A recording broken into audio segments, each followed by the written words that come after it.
Vamos entonces a comenzar con la lectura de esta parte. Ya vimos algo de este viaje, pero hoy bueno, lo último que nos quedamos fue cuando esa división, Pablo y Bernabé, que habían ido juntos al primer viaje misionero, en el segundo ya no se pusieron de acuerdo porque uno quería llevar a Juan Marcos y el otro no, y dijeron, cada quien se fue por su lado.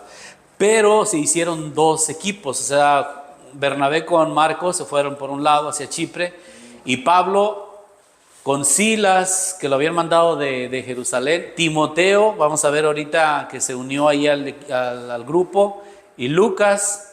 Entonces ellos fueron un equipo. Bernabé y Juan Marcos se fueron por separado a Chipre. Es un viaje también que el 49 al 53 más o menos, todo ese tiempo duró el recorrido. Es también mucho más largo y es un viaje misionero también que les trajo muchos problemas. Entonces, primero vamos a ver el mapa para que... Bueno, todo parte de aquí, de Antioquía otra vez, Antioquía de Siria, se recordarán. Bernabé pues se fue con Juan Marcos para acá, Chipre, y Pablo se fue hacia Turquía, pues lo que es esta parte que conocemos hoy como Turquía. Tarso, Derbe, que ya había llegado, Listra también, que ya había llegado, Iconio, y de ahí se fue a Antioquía de Pisidia y luego a Troade o Troas, ahí arriba. Está muy alto, déjeme le bajo un poco. Bueno, ahora le bajé más, pero bueno, nos alcanzamos a ver todo. Y luego aquí fue muy importante este paso, porque esto está considerado como Asia Menor, le llaman.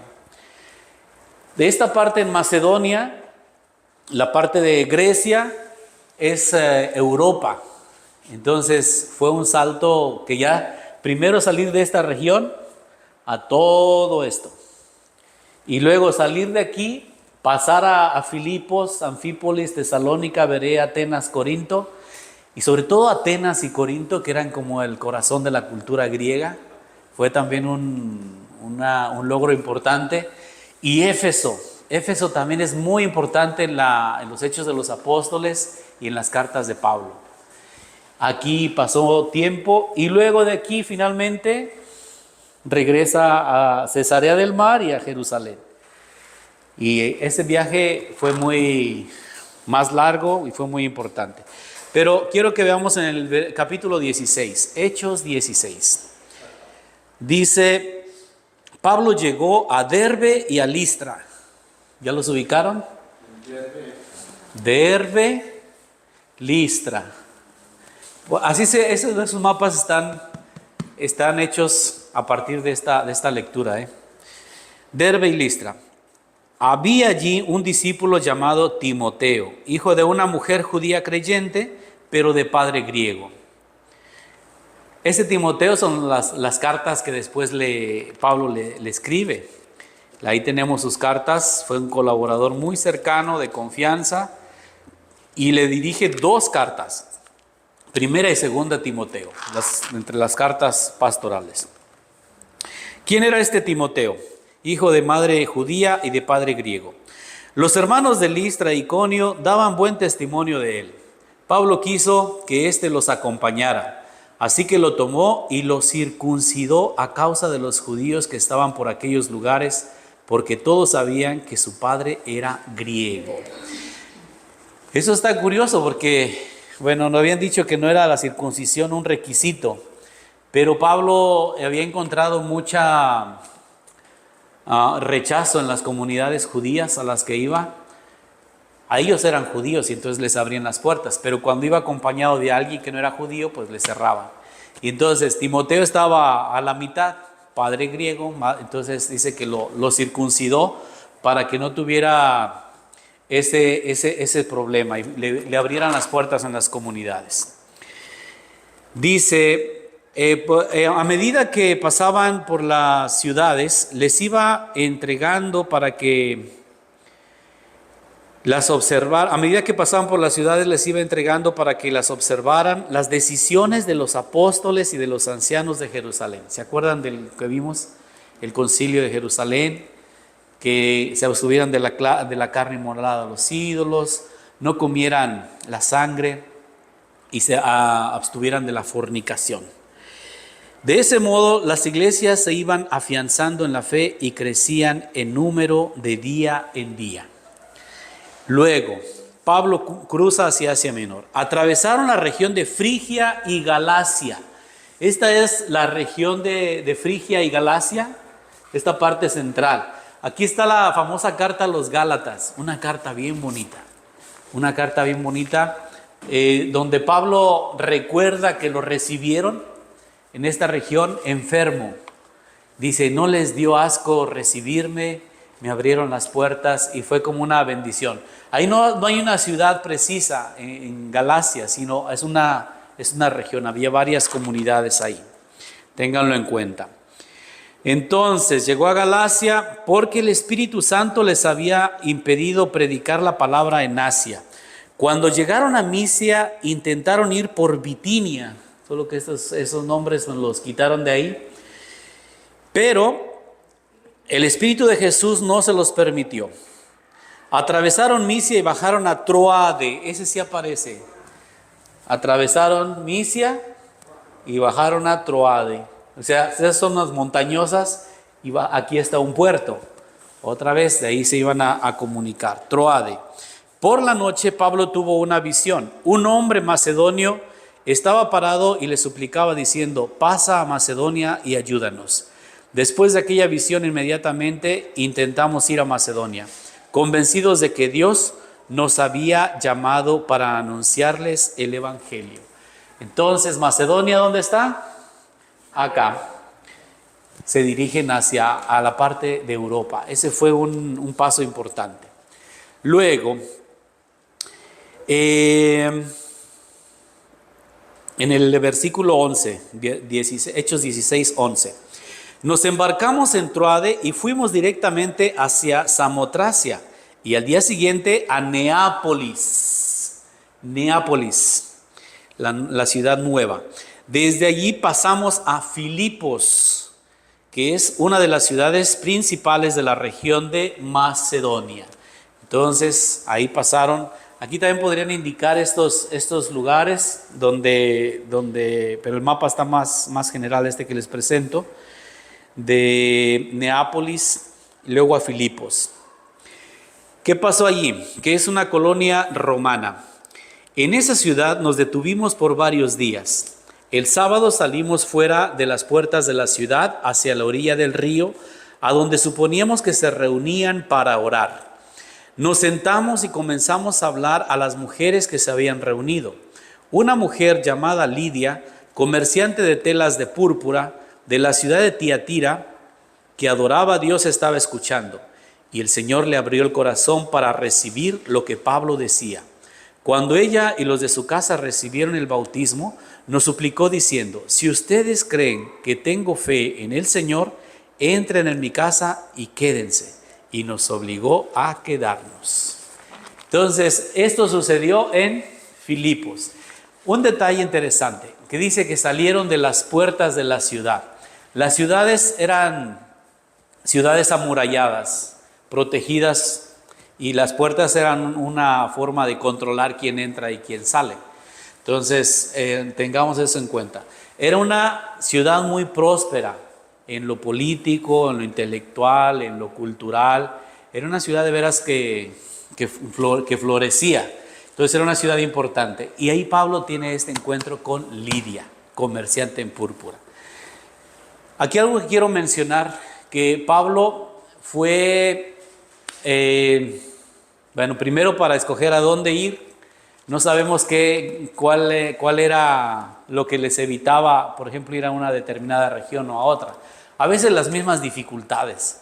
Si pues sabes que es imposible que podamos ir ahí porque está muy lejos o no hay manera o es peligroso. Entonces el Señor nos está diciendo que nos dirijamos a otro lugar, y se dirigían a otro lugar. Lo otro es que va sumando a su equipo, a su grupo, va agregando ayudantes, colaboradores, hermanos, que Pablo ya no lo está haciendo solo.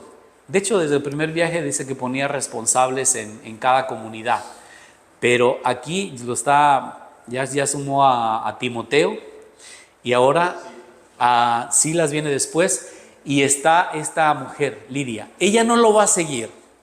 O sea, Timoteo se iba a andar con él de ciudad en ciudad. Lidia, no, ella estaba en su casa, en sus negocios, ella vivía allí. Pero esta mujer pasa a ser también un punto de referencia como otras que Pablo va a mencionar más adelante, como el lugar que tienen en la comunidad, porque su casa se vuelven como pequeñas iglesias, como centros de reunión de comunidades cristianas, y ellas a la cabeza de esas comunidades. Entonces, cuando que alguien les dice, ¿dónde está que los apóstoles o que Jesús llamó a mujeres? Pues sí llamó a mujeres. María Magdalena, María de Cleofás, su misma madre, andaban con él, y ellas con Jesús. Un grupo de mujeres dice que andaban, otras ponían sus bienes para ayudarlo a las necesidades básicas a Jesús y al grupo. Entonces, el rol de la mujer siempre, a pesar de ser una cultura muy machista en ese tiempo, la griega y la romana, tenían su lugar, y en las comunidades cristianas se lo ganaron. Si viéramos, por ejemplo, el final de la carta a los romanos, el último capítulo, Romanos 16, Pablo dedica una larga lista de colaboradores. Romanos 16 dice,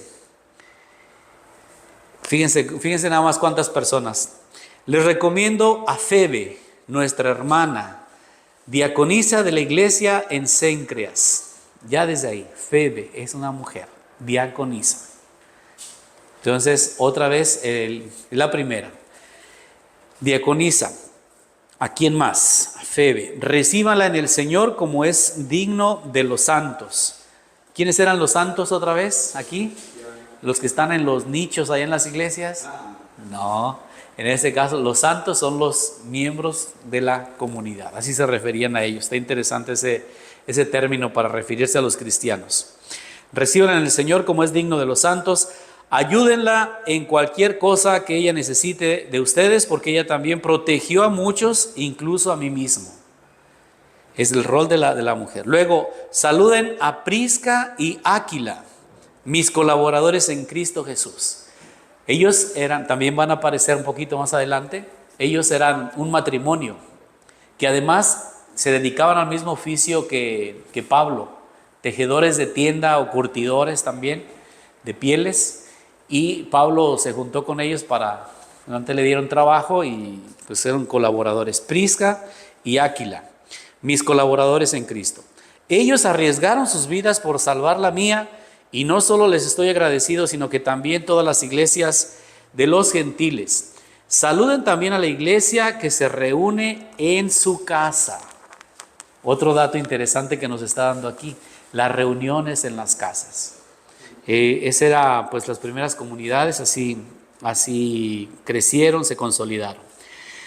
Saluden a mi apreciado Epéneto, que es el primer fruto de Asia para Cristo. Saluden a María, la cual ha trabajado mucho por ustedes. Saluden a Andrónico y a Junia, mis parientes y compañeros de prisión, que son notables entre los apóstoles y llegaron a la fe en Cristo antes que yo.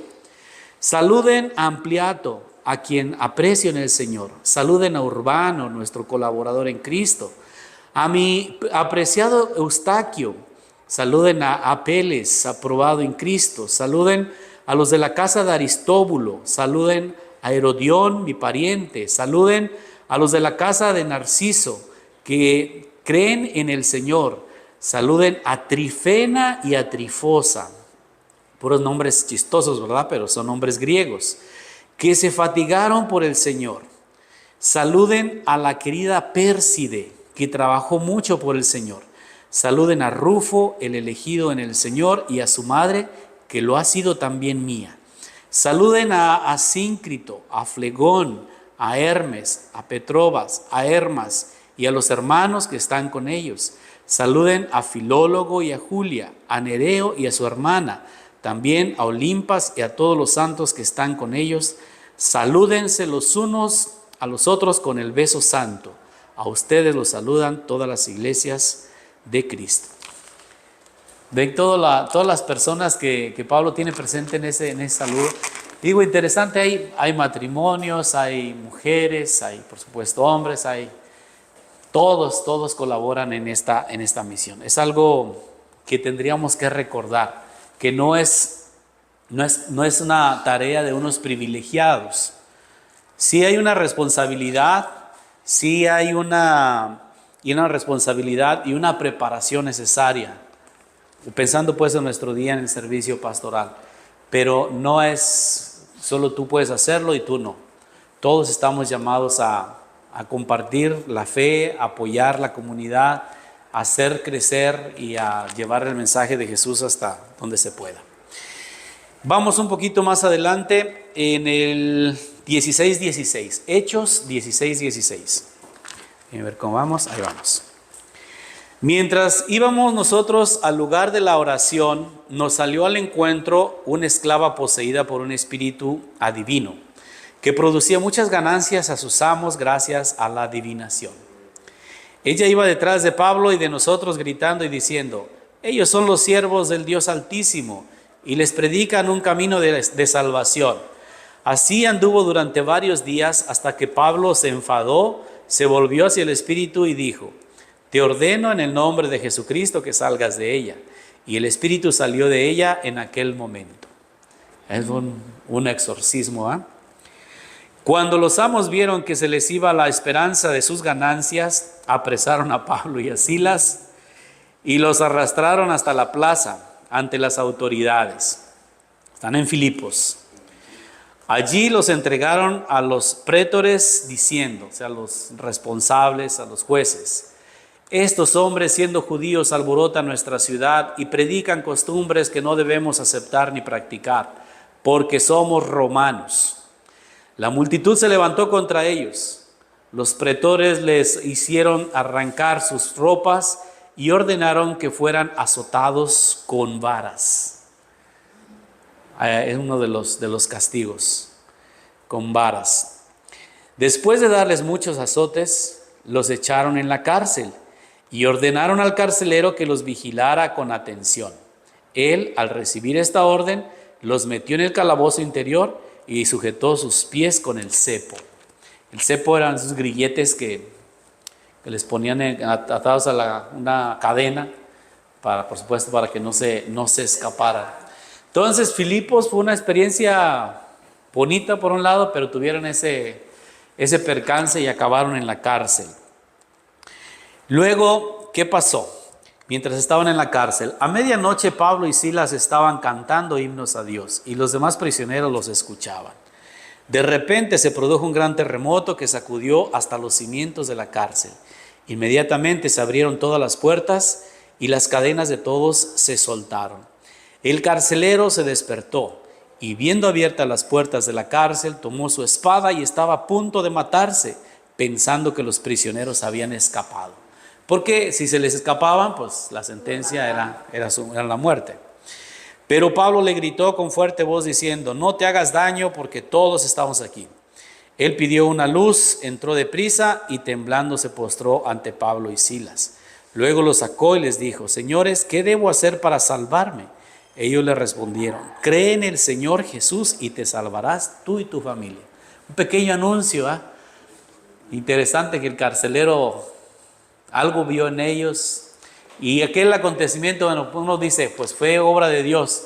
Sí, pero también puede ser de la fuerza de la naturaleza. Es una zona sísmica muy importante en esa región, y pues una sacudida de ese nivel, pues sí abría las puertas. Entonces lo único que tiene que hacer es creer. Y le anunciaron la palabra del Señor a él y a todos los de su casa. En aquella misma hora de la noche, los tomó, les curó las heridas e inmediatamente recibió el bautismo, él y todos los suyos. Luego los llevó a su casa, les dio de comer y se alegró mucho junto con su familia por haber creído en Dios. Viene aquí una cosa interesante, a lo que viene en el versículo 35.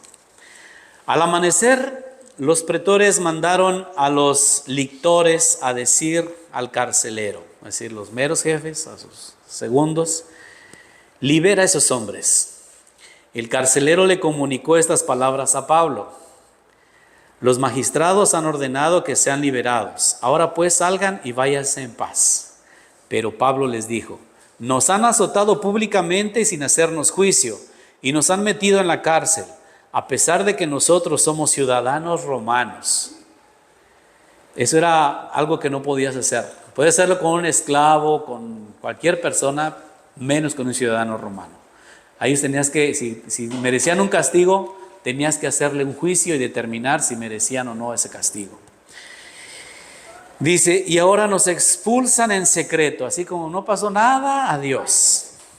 De ningún modo, que vengan ellos mismos a sacarnos. Pablo se les reveló. Los lictores les comunicaron estas palabras a los pretores, y en cuanto se enteraron de que eran ciudadanos romanos, tuvieron miedo, porque habían cometido un delito al mandar azotar a un ciudadano romano. Entonces vinieron y les suplicaron, los llevaron afuera y les pidieron que se marcharan de la ciudad.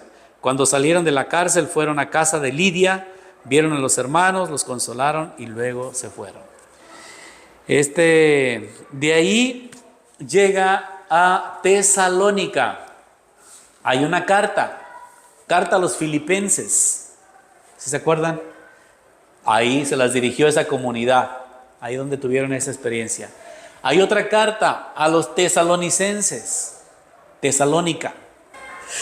Entonces, ¿qué pasó aquí en Tesalónica? Pasando por Anfípolis y Apolonia, ahí está, llegaron a Tesalónica, donde los judíos tenían una sinagoga. Como era su costumbre, Pablo fue con ellos y durante 3 sábados discutió con ellos basándose en las Escrituras, explicando y demostrando que el Mesías tenía que sufrir y resucitar de entre los muertos. Esto es algo que para los judíos lo entendían bien, porque entendían la promesa del Mesías. Pero Pablo les viene a presentar a Cristo. Les decía: este es Cristo Jesús, el que yo les anuncio a ustedes. Algunos de ellos se convencieron, se unieron a Pablo y a Silas junto con una numerosa multitud de griegos temerosos de Dios y muchas mujeres principales. Eso otra vez en la comunidad, las mujeres. Pero ahí hubo también un tumulto en Tesalónica, así como les pasó en Filipos, que los azotes y la cárcel. Acá, ¿qué les pasó? Entonces los judíos, llenos de envidia, llevaron a la plaza a unos hombres maleantes de la calle, armaron un tumulto y alborotaron la ciudad. Entonces se presentaron en la casa de Jasón, buscándolos para llevarlos ante el pueblo. Pero al no encontrarlos, arrastraron a Jasón y algunos de los hermanos ante los magistrados de la ciudad, gritando: estos que han revolucionado todo el mundo han venido aquí también, y Jasón los ha recibido. Todos ellos actúan contra el decreto del César, diciendo que hay otro rey, que es Jesús. Y ellos no anunciaban eso. No. Pero bueno, también recordemos que la condena de Jesús en la cruz, ¿cuál fue? El haberse declarado rey. Inquietaron a la gente y a las autoridades que oían esto, pero luego de recibir una fianza de parte de Jasón y de los otros, los liberaron. Sigue adelante. Berea, ahí está bajito de Tesalónica. ¿Ya lo vieron? Inmediatamente los hermanos enviaron por la noche a Pablo y a Silas hasta Berea. Por la noche. Entonces corría riesgo su vida y dijeron: mejor váyanse de la ciudad. Ellos al llegar se dirigieron a la sinagoga de los judíos. Otra vez, siempre a las sinagogas, a la reunión de los judíos. Estos eran más tranquilos que los de Tesalónica y recibieron la palabra con toda disposición.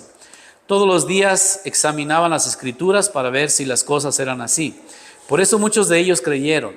También creyeron muchos de los griegos, hombres y mujeres distinguidos. Pero cuando los judíos de Tesalónica se enteraron de que en Berea había sido proclamada la palabra de Dios por Pablo, fue también allá y agitaron y alborotaron a la gente. Entonces los hermanos hicieron marchar a toda prisa a Pablo hacia el mar, pero Silas y Timoteo se quedaron. Los que acompañaban a Pablo los llevaron hasta Atenas, y después de recibir órdenes de que Silas y Timoteo los alcanzaran, cuanto antes regresaron. Entonces, pues aquí más bien van siendo perseguidos, y eso los obliga pues a ir a una ciudad a otra. Los mismos hermanos de Berea dijeron, ¿sabes qué? Vete a Atenas. De aquí se queda Silas, Timoteo, tú vete para allá. Pero dice, Pablo les dirá, alcáncenme allá. Entonces, parte del recorrido de lo que Pablo y sus colaboradores pasaron. Quiero quedarme en esta parte, porque luego viene el famoso discurso de Atenas. Y a ver si puedo presentarles también algunas características de pues, la capital griega por excelencia. O sea, sigue siendo culturalmente, en cuanto a lo religioso, pues también era imponente. Todavía están ahí sus ruinas, sus restos. La filosofía, todo lo que en estas ciudades tuvieron gran importancia. Ubicamos también, vendrá más adelante, la comunidad de Corinto. 2 cartas, y probablemente fueron más de 2. Fue una comunidad también que le dio algunos dolores de cabeza a Pablo. Y luego Éfeso. En este lugar, en este mapa, pueden ubicar las cartas de Pablo. Entonces, cuando primera carta a los tesalonicenses, acuérdense que había una ciudad allá en Macedonia, Corinto. ¿Dónde está Corinto? Ahí cerquita de Atenas. Éfeso, del otro lado, en Turquía. Y así son cartas que después Pablo les explica, los exhorta, los anima en distintas áreas de la vida cristiana, y de ahí pues nosotros recibimos también la explicación, la respuesta a muchos problemas que aún en día seguimos viviendo en comunidades cristianas. Hacemos esta lectura. Yo sé que uno podría seguirse leyendo todo el libro de los Hechos de los Apóstoles, pero vale la pena detenerse, ubicar esos lugares, encontrar los lugares donde sucedió, qué pasó, por qué los acusaban, cómo se defendían, todo lo que tenían que pasar estos apóstoles. Y de ahí, ubicando, insisto, los Hechos de los Apóstoles, entenderemos más las cartas de Pablo. Entonces, esta es como la base de las cartas. Así, cuando ya leas la carta a los tesalonicenses, tendrás en cuenta lo que se estaba viviendo en esa ciudad, los conflictos internos que podía haber, o las amenazas que podían venir de afuera. Y entonces uno entiende de qué está hablando San Pablo. ¿A qué se refiere cuando habla de los ídolos? ¿A qué se refiere de las divisiones, de las persecuciones? Y pues esa es la importancia también de entender los Hechos de los Apóstoles. ¿Sí me expliqué? Vamos, sí. O sea, quiere decir que las cartas nos amplían más los hechos, ¿verdad? Sí, viceversa. Ya empieza así Viceversa, de los dos. O sea, hay detalles que Pablo, por ejemplo, escribiendo a los corintios, pues nos va a dar una idea de cómo era esa comunidad, hablando de problemas y preguntas concretas. Entonces, Hechos de los Apóstoles y cartas de San Pablo. Y por eso digo que los Hechos, conociendo cómo fueron los viajes, dónde están esas ciudades, pues nos ayudan a entender las cartas. Y viceversa, algunos detalles, como ahorita que leí de la carta a los romanos, los colaboradores que saluda a Pablo. Bueno, pues ya uno va entendiendo ahí por qué conocía tanta gente en un lado y en otro. Pues porque había muchas comunidades en las que había trabajado, en las que los había fortalecido. ¿Está bien? Pues vamos a seguir entonces la próxima vez con este famoso discurso en Atenas. Ya vamos a ir recorriendo el caminito. Muchas gracias.